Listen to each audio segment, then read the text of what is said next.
নমস্কার, সুমনাস রান্নাঘরে আবারও একটি নতুন স্বাদের রেসিপিতে আপনাদের স্বাগতম। আজকের রেসিপি গাছপাঠা, কচি গাছপাঠার ঝোল।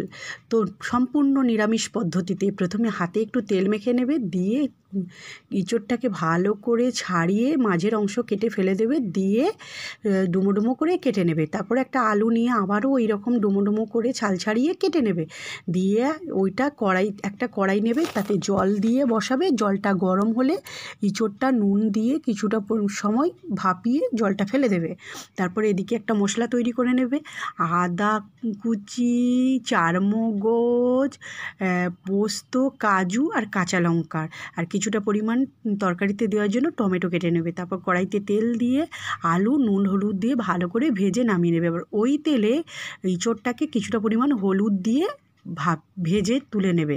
তারপর আবারও তেলে শুকনো লঙ্কা, তেজপাতা, গোটা গরম মশলা ফোড়ন দিয়ে ফোড়নটা ভাজা হলে ওই বেটে রাখা মশলা দিয়ে আবারও কষিয়ে হলুদ গুঁড়ো, লঙ্কা গুঁড়ো, জিরে গুঁড়ো, ধনে গুঁড়ো, টমেটো, কিছুটা পরিমাণ নুন দিয়ে ভালো করে মশলাটা কষিয়ে মশলা থেকে তেল ছেড়ে আসলে ওই ভেজে রাখা ইঁচড় আলু দিয়ে আবারও কষিয়ে কিছুটা পরিমাণ জল দিয়ে দেবে।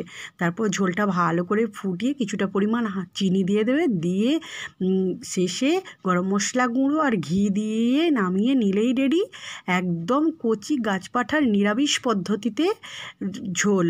তো একবার এইভাবে বানিয়ে খেয়ে দেখবে, তারপর কেমন লাগলো আমাকে জানাতে ভুলো না। কিন্তু ভালো লাগলে লাইক সাবস্ক্রাইব করে পাশে থাকতে ভুলো না কিন্তু।